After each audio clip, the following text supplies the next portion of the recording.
So there's this myth that's very difficult to retire early. In fact, maybe for some even impossible. Well, in this video, I'll share the truth about financial freedom and how you can create it for yourself sooner than you actually think. All right, let's just start with how many people think they can retire early. There is this rule out there called the 4% rule. What it claims is that if you amass a certain amount of money over a period of time, and that money that you have in savings or in retirement accounts, whatever it might be, once you have that much money, you can then pull out 4% a year and be set for life. You'll never run out of money. So in other words, if you happen to amass $1 million, you can then live on $40,000 a year. Here's the problem. Even 20 plus years ago when I was a financial advisor, we were questioning whether this was valid or not. And guess what? Just in 2021, studies came out. They said 4% rule is broken. It doesn't work. Despite the people that say, hey, I'm in the FIRE club, I'm financially independent, retire early, I'm 26, I'm gonna do it by 29. No, you won't. Not if you keep doing the traditional crap that everybody tells you to do. And especially if you think that 4% is actually gonna work. And especially if you think it's all based on the stock market and you just keep making more money in the stock market, which will go down and has gone down even in the last year or so. So you gotta be careful. The true number now is about 3% if you're at retirement age. It's actually recommended to be 2% if you're trying to do it when you're earlier. So if you're around your 30s, your 40s or so, you might want to focus on 2% rather than 3%. If you're 50s and above, you could probably get away with 3%. Well, what does that mean? That means if you amassed $1 million, you said, that's it, I want to live on $40,000 a year, which by the way is not a lot. You can't really live much on $40,000 a year, but let's just say you can. But now all of a sudden you're trying to do it early. Now you're living on $20,000 a year. Now you're living below the poverty line. Even at 3%, you're still below poverty level, right? So it doesn't work. That 4% rule is broken. Focus on 3% if you're trying to retire by at least mid-50s to mid-60s, 2% if you're trying to retire in your 30s or 40s. Now, that's if you invest in mutual funds. Most think that's what you have to do, invest in stocks, mutual funds, bonds, those kind of things. That's the reason why it's so hard to get there. That's why most people never get to that place where they can live on that 2 or 3%. Every time I see clients, it's rough. For example, I had a client who actually amassed a lot of wealth. He was saving $200,000 a year. Yes, you heard me right. Saving $200,000 a year into his retirement accounts. He now had $3 million. Now, based on that number, remember he was actually 55, so we'll say, actually he was 52. So we'll say it's still 3% for him, right? 3% of that means he's really only living on $90,000 a year. His goal, however, was to live on $500,000 a year. Now, the financial advisor he met with said, you can do it, because I still believe in 4%, so he's trying to be a little bit overly optimistic. And the financial advisor said, well, to do that, you got to get your $3 million up to $18 million. So if you keep saving $200,000 a year and the market smiles on you just the right way, in 13 years when you're 65, you might just be able to pull it off, because the guy wanted to live on $500,000 a year. Now, there's a big difference, and this is what I want to talk about. This is my big point. If you remember nothing else from this video, remember this. It's all about passive income, because at the end of the day, that's what you want, right? You want streams of income coming in that you don't have to work hard for. That's what his desire was too.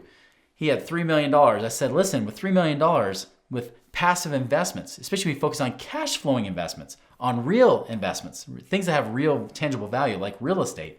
I said, even if you make 10%, and there's some that make more, some that make less, but even if you just make a flat 10% on this money, that's $300,000 a year, not $90,000, $300,000 a year you can make this year.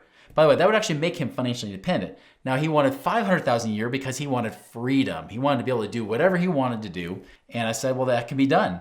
If you keep saving the way you've been saving and we reinvest this money, even if it's making 10%, guess what? You'll be there, and even before you hit 60, you'll have more than enough. You'll be amassed within 5 years. You'll be able to hit your $500,000 a year goal. That's the difference, guys, is that it doesn't work, okay? The traditional model, the same thing of putting your money into mutual funds, earning maybe 7.7% average over the last 30 years is what it's been. Maybe that, sometimes it's less, depending on the day. That's not a lot.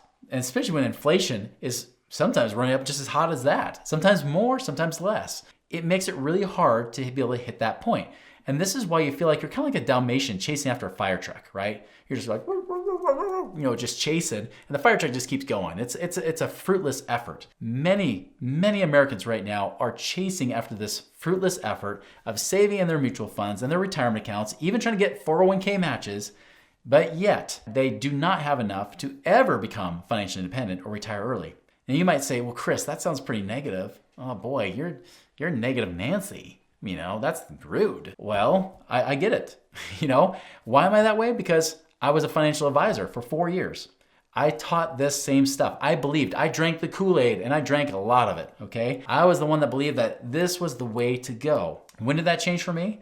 That changed when I met with my father. When I grew up always believing you should save everything, try not to go into debt. My dad taught me that. He really had that depression era of financial management taught to him, which was save everything, pay off your debt, and you should be able to someday have something. And the problem is, back in the day after the Depression, there was pensions and things like that. He didn't have that benefit. He was just before the baby boomers.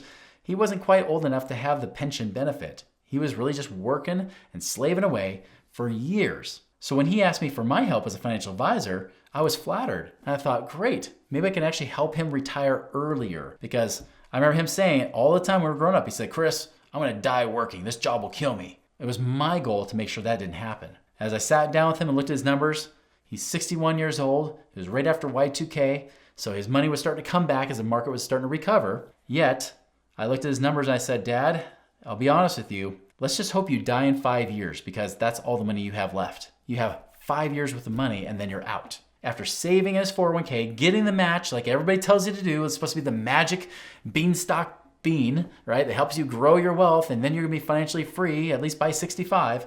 He was almost 65, yet didn't even have enough to last for another 5 years. And he was debt free. He did everything that Dave Ramsey would teach you to do, yet it didn't work. This disturbed me big time. So much though, that I started to really look at evidence. I like evidence. I like to know things work. I hope you do too. But I look at evidence, and as I looked around, I noticed that all the clients that I had, even retired ones, the ones that were in retirement at that time, still worried that they would run out of money. They didn't know if it would last either. And that was a big epiphany to me because when one of my friends who was a real estate investor said, well, Chris, how many of your clients are actually financially free where they don't worry about money? See, he added that last part and that stumped me. I said, none. They all worry about money. They all wonder if the market's going to tank, even if they're not in the stock market anymore. They're still worried that markets might take money away from them. He said, great, Chris. Well, how about this? If anybody should have this all figured out, it should be you guys as financial advisors. How many of you guys are financially free, not off the commissions you're earning, but actually doing these mutual fund type of investments? And as I thought about it, I said, well, I think there's this one guy in my office that is. Out of 100 guys, I think this one guy is. Guess what? He wasn't either. He got fired from that company a couple years later, was scrambling to find work because he was broke. He didn't have it. He was, as they say in Texas, all hat and no cattle, right? He just showed that he made a lot of wealth, but he was not wealthy at all. He could not retire himself, even in his 40s. Guys, I'm telling you here, the evidence is overwhelming against mutual funds and 401ks, which are also based in mutual funds. They don't work. They have never worked and will continue not to work unless you have to keep working till you're about 90 or 100 years old. And then maybe you might have enough. That's the problem. So it's not going to work. What did I do? I quit being a financial advisor. I said, I can't stay in integrity and teach this crap anymore. But I did seek out people that did do the right things, people that actually were financially free. A lot of them were, of course, real estate investors or business owners and people that had various streams of income coming in, passive streams of income coming in. That is what you should focus on as well, is creating passive streams of cash flow all the time. Focus on cash flowing investments that actually have real tangible value so that it protects your money, creates a better, more stronger golden goose to lay bigger golden eggs than trying to pull off 3%. Instead, if you can pull off 10%, you're making a lot more than just 3%.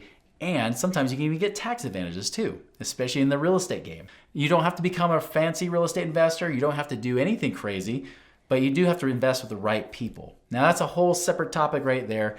That's another video for another time. But I'm here to tell you that it can be done, especially when you have a community of people around you that actually have been there, done that, and are doing it today. And guys, I became financially independent twice. All by the time I was 39 years old because I did the opposite of what you've always been taught. You can retire early. I'm living proof as well as many, many of our clients as well.